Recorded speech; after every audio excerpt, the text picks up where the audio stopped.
Operasi tersebut dilaksanakan hasil risikan yang telah dijalankan selama lebih kurang sebulan.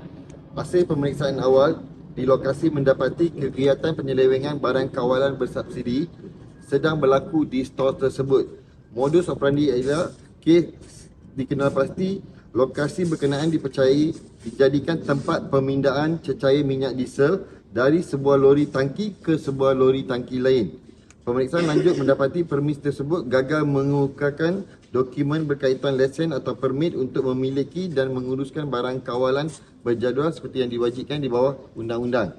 Tindakan penyitaan telah dilakukan ke atas 2 buah motor lori jenama UD dan Hino, 1 set hose pipe, 1 unit pump, 2 unit lori tangki serta beberapa dokumen perniagaan berkaitan bagi membantu siasatan lanjut.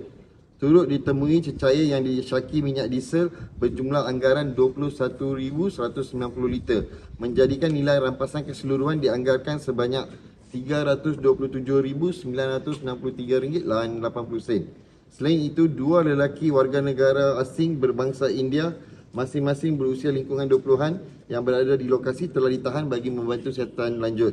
Ketua siasatan telah dibuka dan siasatan sedang dijalankan di bawah Seksyen 21 Akta Bekalan Kawalan 1961, iaitu memiliki barang kawalan dengan niat untuk melakukan kesalahan.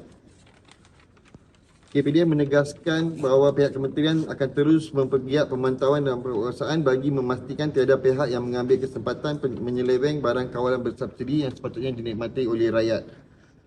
Tindakan ini adalah sebahagian daripada inisiatif Kita Gempur yang telah dilancarkan pada 19 Oktober 2024 lalu dalam menangani isu manipulasi dalam aktiviti perniagaan dan ketulisan yang melibatkan barang kawalan dan barang kawalan bersubsidi. Orang ramai yang mempunyai sebarang maklumat berhubung aktiviti penyelewengan barang kawalan dan bersubsidi boleh menyalurkan aduan yang lengkap dan tepat kepada pihak KPDN Pulau Pinang.